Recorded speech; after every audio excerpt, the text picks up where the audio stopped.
the fun part is that in IIT, literally every damn student is a Chatur or a Funsuk Mangdu, right? So every batch, every branch has, 10s or 20 or 30 such people who are geniuses, and they all think that every other person is a genius. So the beauty of an institute like IIT is that you are always the dumbest person in the room.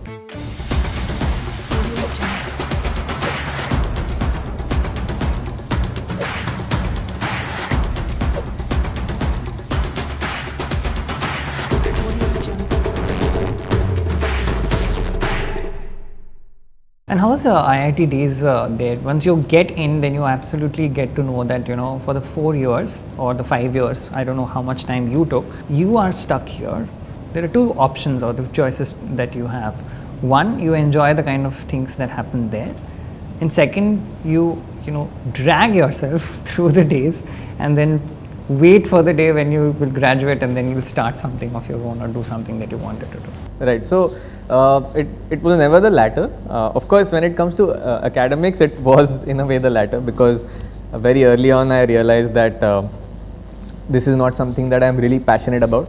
And there's a bit of a paradox here, because maybe you don't find something very interesting when getting your grades depends on understanding it really well. When you're measured on how well you understand it, maybe that naturally leads to that mindset where you start giving up, because it's a very competitive thing. I don't know how much influence that played in this journey at IIT, but very early on I realized that maybe this is not my cup of tea, like millions of other engineers who sign up for engineering and then realize that they're not cut out for it. It also happens because I guess these exams, these competitive exams like IIT JEE, they are one of the toughest in the world. But probably they gauge people on their raw smarts and intellect, and not so much on their scientific orientation, or probably on the fact that will this kid really enjoy being a part of the scientific community, or being a part of science as a whole. So probably they just gauge raw smarts, and maybe that's why the smartest people in the country end up in IIT, but they are not necessarily inclined towards the scientific process and research and all, which is why probably single digit percentage of students actually pursue a career in research. And as you see, most of the kids get into either startups or finance or consulting. I believe that maybe because they check more on that on raw smarts instead of scientific temper and capability, maybe that is why so few people actually pursue science. So my life was actually in that bracket only, but the only difference was most of the people are very talented and know what they are going to do, and they build a very good resume and they get very good grades. I had none of that.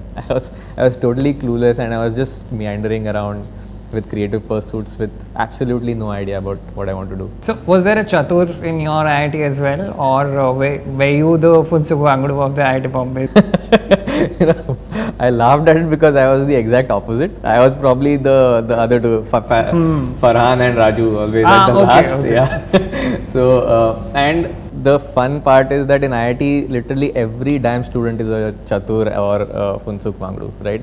So every batch, every branch has 10s or 20 or 30 such people who are geniuses, and they all think that every other person is a genius. So the beauty of an institute like IIT is that you are always the dumbest person in the room. And but some people, of course, in some aspects are smarter than the other. I always universally was the dumbest person in the room. And probably that also sort of helps you grow much more, because you're always surrounded by people who are so much smarter than you.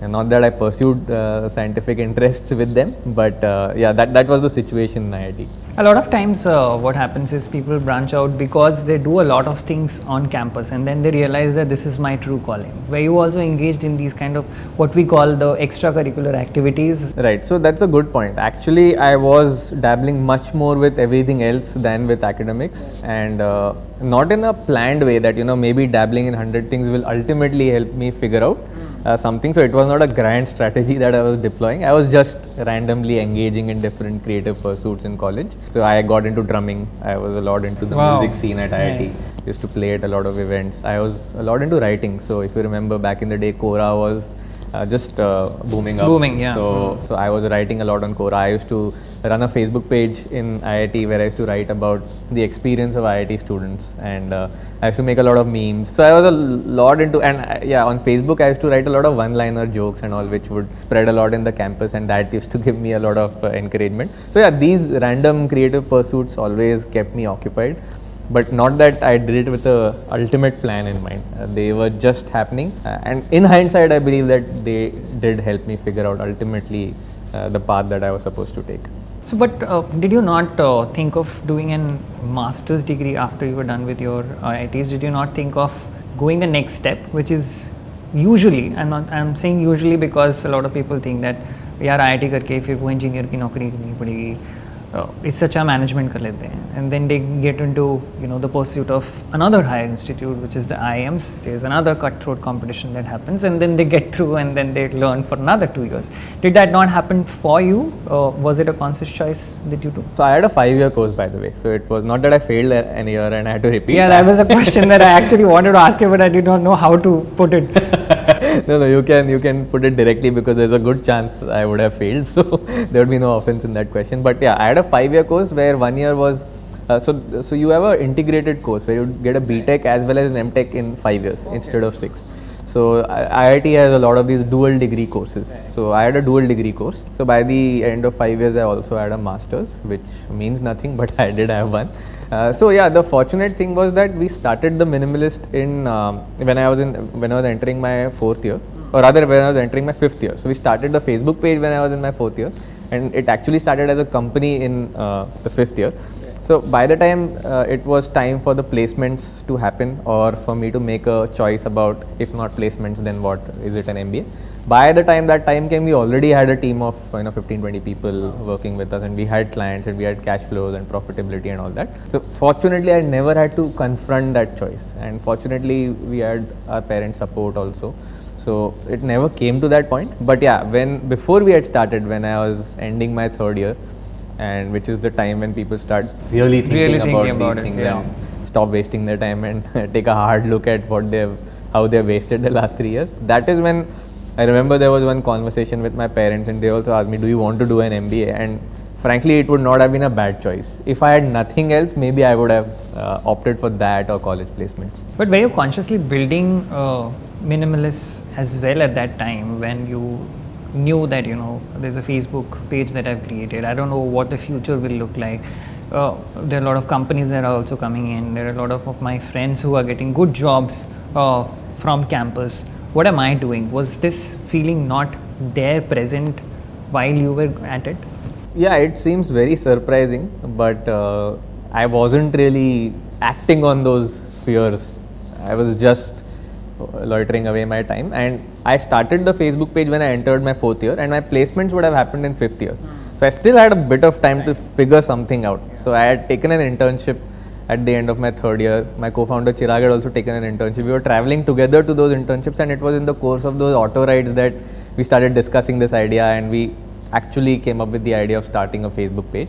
And that was when we actually did it. In August 2014, we started that page, and we called it The Minimalist. And he actually had to reject his placements and pursue this full time. So it was a much bolder decision for him. I still had a year to go. If this didn't work out, I could have just resorted to the option of sitting for those placements. But when we were building it, it was he who had to take that tough choice, which he did, and we are very fortunate that he actually decided to do that. So yeah, but on my part, I was just building it, and we were just seeing, let's see where this goes. How much was an IIT Bombay grad making in the first year of graduating? Maybe back then, maybe 8-10 lakhs. 8-10 lakhs. Yeah. And how much were you making working at Minimalist in the first year after graduating? I mean, until the first few months, we didn't take any salary, but after that, maybe 20K a month. So 20K a month. Yeah. Wow. And what did your father and mother say? I mean, both were doctors and engineers, and they've sent their son to IIT Bombay, an institute that probably lakhs of people want to go to. Right. How did you come back home and tell them that for a few months, this is what we are drawing as salary? So I was personally very fortunate because my parents always supported and they never had these questions. And like I said, I started in my 5th year, so I was already earning before graduating. And not that the salary increased a lot, because initially we were still struggling and trying to build the base. But yeah, when it comes to other people who probably would miss out on opportunities because of this fear or because of this pressure, I would say that this is the early investment that you're making. It's called sweat equity. I mean, you are not just investing capital, you are also investing your own time in building it. And of course, the returns are outsized. Today people chase stocks or assets for 15-20% return a year. But this kind of investment, if it works well, it can net you, in 3-digit percentage per year. So, I mean, that investment, I believe, is worth it. And secondly, the natural question for people might be that, but what if I fail, right? Then what? I've earned nothing and I've failed. But the main reason why I was also really enjoying it and never thinking about the money. In fact, that's interesting. I never ever thought about how much I am making or how much I am saving or how my batchmates would be earning much more, is because I was learning new things. I was picking up new skills and picking up things that I knew that I'll only be able to do if I run a company. And those skills are actually what your true value is, right? Even if your venture fails, there would be 10 others who would actually value the skills you have picked up in building a company and failing, because you realize what doesn't work. So I think those skills are very, very valuable. And even today, in the age of AI and all of that, where a lot of things can get automated, your skills and what you really understand about how to build things is the ultimate currency. So not what you make every year, but what you're building, which can give you manifold long-term returns. Absolutely. I'll come to the AI bit, but first I'll come to the manifold bit. How much of a revenue is your company making now?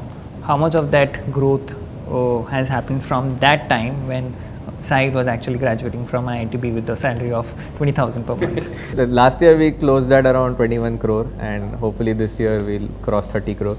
So yeah, I mean, the growth has been tremendous, and that's what I was saying, that when we first started, probably in the first year we might have made less than a crore. So that, and in 7-8 years it has actually gone 30x. So that's the kind of return that is possible, and there is no investor capital over here, right? In fact, it was a bootstrap from hell, because we ourselves had no money. So bootstrap means you invest your own money, but what if there's no money to invest? So we literally had 0 rupees, because we were broke students who used to take money from others to eat at the canteen. So we had literally no cash, and like I told you, what we did was we did a few projects, we took that money and reinvested that into paying the deposit for an office or paying an intern, and it was always reinvesting the company's capital to grow. And how big have you guys become? How big an office there is, right? In fact, so when we were pre-COVID, our office was pretty swanky and huge, and it was a 100-seater and all. But after COVID, now we have moved to hybrid, so now it's not like as big as earlier. But yeah, the team is 170 plus right now. So it's a big team, but geographically spread out, and it's hybrid working, so you won't see 170 in one room.